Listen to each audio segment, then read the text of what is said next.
বিপিএলে ফিক্সিং সংশ্লিষ্টতা প্রমাণিত হওয়ায় ক্রিকেটার অমিত মজুমদার সহ সাময়িক নিষিদ্ধ ৫ জন জড়িত নোয়াখালী, চট্টগ্রাম ও সিলেট ফ্র্যাঞ্চাইজির কর্মকর্তারা। বুলবুলের স্বেচ্ছাচারিতার জন্য বড় ক্ষতি বিসিবির। সবশেষ বিপিএলে চুক্তি ছাড়াই অংশ নেয় নোয়াখালী ও সিলেট। চট্টগ্রাম ফ্র্যাঞ্চাইজির জন্য ক্ষতি ১৪ কোটি টাকা। সময় কম পাওয়াতেই ২ বিপিএলে হযবরলা পাকিয়েছেন বুলবুল ফারুক। মন্তব্য সিনিয়র ক্রীড়া সাংবাদিকদের। ক্রিকেটকে ফিক্সিং মুক্ত করতে রাষ্ট্রীয় আইনের তাগিদ। এবং মাসিক $২৬,০০০ বেতনে ওয়েলসের ক্রিস কোলম্যানকে হামজা জামালদের দায়িত্ব দিতে চায় বাফুফে। বনিবানা না হওয়ায় বাদ রোজারিও। অবশেষে সামনে এলো বিপিএলের সবশেষ আসরে ফিক্সিংয়ে জড়িতদের নাম। সন্ধ্যায় অফিসিয়াল এক ইমেইলে ৫ জনকে সাময়িক নিষিদ্ধের সিদ্ধান্ত জানিয়েছে বিসিবি, যাদের মধ্যে আছেন ক্রিকেটার অমিত মজুমদার, চট্টগ্রাম রয়্যালসের টিম ম্যানেজার লাবলুর রহমান, নোয়াখালী এক্সপ্রেসের সহ মালিক তৌহিদুল হক ও সিলেট টাইটান্সের টিম ম্যানেজার রেজওয়ান কবির। এছাড়া বিভিন্ন ফ্র্যাঞ্চাইজির সঙ্গে বিভিন্ন সময় কাজ করা সামিনুর রহমানের বিরুদ্ধেও ফিক্সিংয়ের প্রমাণ পেয়েছে বিসিবি। দেশের ক্রিকেটের বিস্ফোরা ফিক্সিং।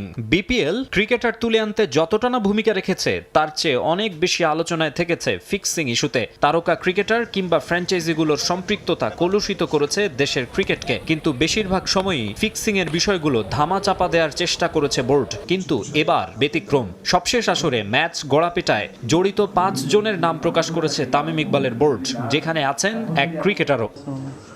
আমিনুল ইসলাম বুলবুলের বোর্ড বারবারই ফিক্সিং এর বিরুদ্ধে কঠোর অবস্থানের কথা বলেছিল। আইসিসির দুর্নীতি দমন ইউনিটে কাজ করা অ্যালেক্স মার্শালকে এনে তদন্ত কাজও পরিচালনা করেছিল। দীর্ঘ তদন্তের পর ৯০০ পৃষ্ঠার রিপোর্ট তৎকালীন বোর্ডের হাতে তুলে দিয়েছিলেন মার্শাল। তবে ওই রিপোর্টে কাদের বিরুদ্ধে ফিক্সিং এর প্রমাণ পাওয়া গিয়েছিল তা থেকে গেছে আড়ালে। কেননা কোনো এক অজানা কারণে বুলবুলের বোর্ড কখনোই তা প্রকাশ করেনি। অনেকেরই সন্দেহ, হয়তো তার সামনে এলে কেঁচো খুঁড়তে গিয়ে সাপ বেরিয়ে আসার মতো অবস্থা হতো। তামিম ইকবাল অ্যাডহক কমিটির দায়িত্ব নিয়ে আর বসে থাকেননি। বুলবুলের সময়ে মাঠে গড়ানো বিপিএলে ফিক্সিংয়ে জড়িতদের সাময়িক নিষিদ্ধ করেছে বিসিবি, যেখানে একমাত্র ক্রিকেটার অমিত মজুমদার। ১২তম আসরে ব্যাটিংয়ের সঙ্গে জড়িত ছিলেন এই ব্যাটার। এদিকে একাধিক কর্মকর্তার বিরুদ্ধেও প্রমাণ পেয়েছে বিসিবি। কাঠগড়ায় কয়েকটি বিতর্কিত ফ্র্যাঞ্চাইজি। চট্টগ্রাম রয়্যালসের টিম ম্যানেজার লাবলুর রহমান, নোয়াখালী এক্সপ্রেসের সহ মালিক তৌহিদুল হক ও সিলেট টাইটান্সের টিম ম্যানেজার রেজওয়ান কবিরের নাম রয়েছে বিসিবির ওই ইমেইলে। এছাড়া নবম, দশম ও একাদশ আসরে ভিন্ন ভিন্ন দলের সঙ্গে যুক্ত থাকা সামিনুর রহমানকেও সাময়িক নিষিদ্ধ করেছে বোর্ড। অভিযুক্তদের নোটিশ পাওয়ার ১৪ দিনের মধ্যে জবাব দিতে বলা হয়েছে। শুরু থেকেই মাঠের লড়াই ছাপিয়ে বিপিএলে বারবার আলোচনা এসেছে মাঠের বাইরের অন্ধকার এক জগৎ। ২০১২ সালের প্রথম আসর থেকে ২০২৬, এই এক যুগেরও বেশি সময় ধরে স্পট ফিক্সিং আর ম্যাচ ফিক্সিংয়ের কালো মেঘ পিছু ছাড়েনি বাংলাদেশের এই ফ্র্যাঞ্চাইজি লিগের।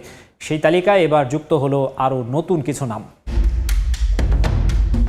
২০১২ সাল বিপিএল এর শুরুর বছরেই মাশরাফি বিন মুর্তজার করা একটা অভিযোগ নাড়িয়ে দিয়েছিল ক্রিকেট অঙ্গনকে। এক সহ খেলোয়াড় তাকে ফিক্সিং এর প্রস্তাব দিয়েছিলেন, এমন অভিযোগ তিনি জানান দুর্নীতি বিরোধী ইউনিটকে। সেই শুরু। এরপর ২০১৩ সালে এলো বাংলাদেশের ক্রিকেট ইতিহাসের সবচেয়ে বড় ধাক্কা।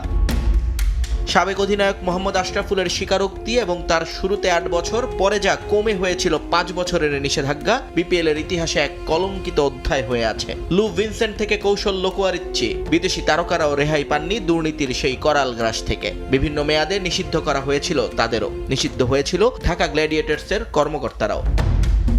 মাঝের কয়েক বছর কিছুটা স্তিমিত থাকলেও ২০২৫ এবং ২০২৬ মৌসুমে আবারও ফাটল ধরে বিপিএলে। বিসিবি এবং আকসুর দীর্ঘ তদন্তে বেরিয়ে আসে ৩৬টি সন্দেহজনক ঘটনা, যেখানে ধীরগতিতে ব্যাটিং থেকে শুরু করে অস্বাভাবিক ফিল্ডিং প্লেসমেন্ট সবই ছিল অ্যালেক্স মার্শালের আতশি কাচের নিচে। যে কারণে ২০২৬-এর নিলাম থেকে সরিয়ে নেওয়া হয় ৮ ক্রিকেটারকে। সেই তদন্তেরই ধারাবাহিকতায় এবার বড় পদক্ষেপ নিল বিসিবি। দুর্নীতির অভিযোগে বিপিএল এর সঙ্গে যুক্ত একাধিক ব্যক্তিকে অভিযুক্ত করে সাময়িক নিষিদ্ধ করেছে বোর্ড। ক্রিকেটার অমিত মজুমদার এবং সিলেট টাইটান্সের সাবেক ম্যানেজার রিজওয়ান কবির সিদ্দিকের বিরুদ্ধে জুয়া বা ব্যাটিংয়ে জড়িত থাকার সুনির্দিষ্ট অভিযোগ আনা হয়েছে। আর চট্টগ্রাম ফ্র্যাঞ্চাইজির ম্যানেজার মোহাম্মদ লাবলুর রহমান এবং নোয়াখালী এক্সপ্রেসের সহ মালিক মোহাম্মদ তৌহিদুল হক তৌহিদকে তদন্তে তথ্য গোপন, মেসেজ ডিলিট করা এবং অসহযোগিতার দায়ে অভিযুক্ত করা হয়েছে। এছাড়া সামিনুর রহমান নামে একজনকে বিপিএল এর নবম, দশম এবং একাদশ আসরে খেলোয়াড় এবং এজেন্টদের সাথে সন্দেহজনক যোগাযোগের দায়ে বিপিএল এর নিষিদ্ধ করা হয়েছে। বাকি অভিযুক্তদের সবাইকে সাময়িকভাবে নিষিদ্ধ করা হয়েছে এবং আগামী 14 দিনের মধ্যে আত্মপক্ষ সমর্থনের সুযোগ দেওয়া হয়েছে। 300 ঘন্টারও বেশি অডিও ভিডিও রেকর্ডিং এবং তথ্য প্রমাণের ভিত্তিতে এই ব্যবস্থা নিয়েছে বিসিবির ইন্টিগ্রিটি ইউনিট। বিশ্বব্যাপী এখন অনুষ্ঠিত হচ্ছে ফ্র্যাঞ্চাইজি লিগ। সে তালিকায় গেল বছরে নানা ঘটনায় নিচের দিকে এই অবস্থান ছিল বিপিএল এর। নতুন এই ফিক্সিং কাণ্ডে বিশ্বব্যাপী আবারও যে এই লিগ নিয়ে নেতিবাচক ধারণা সৃষ্টি হবে তার বলার অপেক্ষা রাখে না। গেল বিপিএল এর অব্যবস্থাপনার জন্য আমিনুল ইসলাম বুলবুল সহ গভর্নিং কাউন্সিলকে জবাবদিহিতার আওতায় আনা হবে জানিয়েছেন বিসিবি সভাপতি তামিম ইকবাল।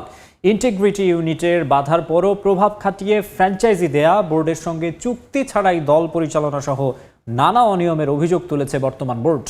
বুলবুলের বোর্ডের স্বেচ্ছাচারিতায় বিপিএল এ 14 থেকে 16 কোটি টাকা ক্ষতি হয়েছে বিসিবির।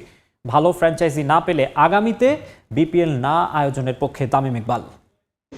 ভারতের ফ্র্যাঞ্চাইজি লিগ যেখানে বিশ্বব্যাপী সমাদৃত, সেখানে বাংলাদেশের লিগ যেন দুর্নামের আখড়া। বিপিএল যেখানে হতে পারত দেশের ক্রিকেটের ব্র্যান্ড, সেখানে ফিক্সিং আর মালিক পক্ষের অপেশাদারিত্বে দিনকে দিন অধপতন হয়েছে লিগের। 5 আগস্ট পরবর্তী পরিবর্তনের গল্প শুনিয়ে বোর্ডের দায়িত্বে এসে বিপিএল আয়োজন করেছেন ফারুক আহমেদ এবং আমিনুল ইসলাম বুলবুল। ফারুক কিছুটা লাভের মুখ দেখালেও আইসিসি, এসিসিতে কাজের অভিজ্ঞতা দেখিয়ে 14 থেকে 16 কোটি টাকা লস করে গেছেন বুলবুল। বর্তমানে দায়িত্বে না থাকলেও তৎকালীন দায়িত্বে থাকা কর্তাদের জবাবদিহিতার আওতায় আনার ঘোষণা দিলেন তামিম। ওরা যারা এই সিদ্ধান্ত নিয়েছিল এই টিমকে অ্যাওয়ার্ড করার জন্য, তাদের ওই রেসপন্সিবিলিটি নিতে হবে।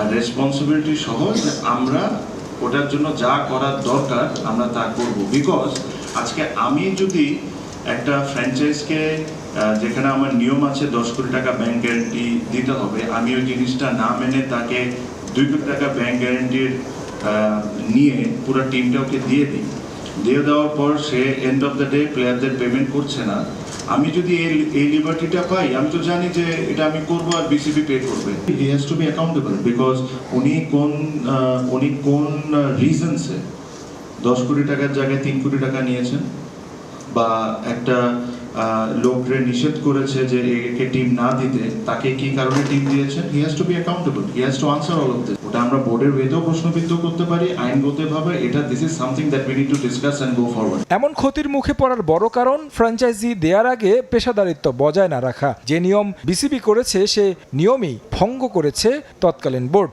এমনকি ফ্র্যাঞ্চাইজির সঙ্গে চুক্তি পর্যন্ত করেনি তারা। নোয়াখালী আর সিলেট 2টা ফ্র্যাঞ্চাইজ টুর্নামেন্ট খেলে ফেলেছে, তাদের এগ্রিমেন্টই সাইন হয়। এটা কি আপনি মনে করেন এটা ভুল? এটা কি ভুল হইতে পারে? তো বিপিএল ফিক্সিংয়ে 5 জন জড়িত দেওয়া হলো সাজা।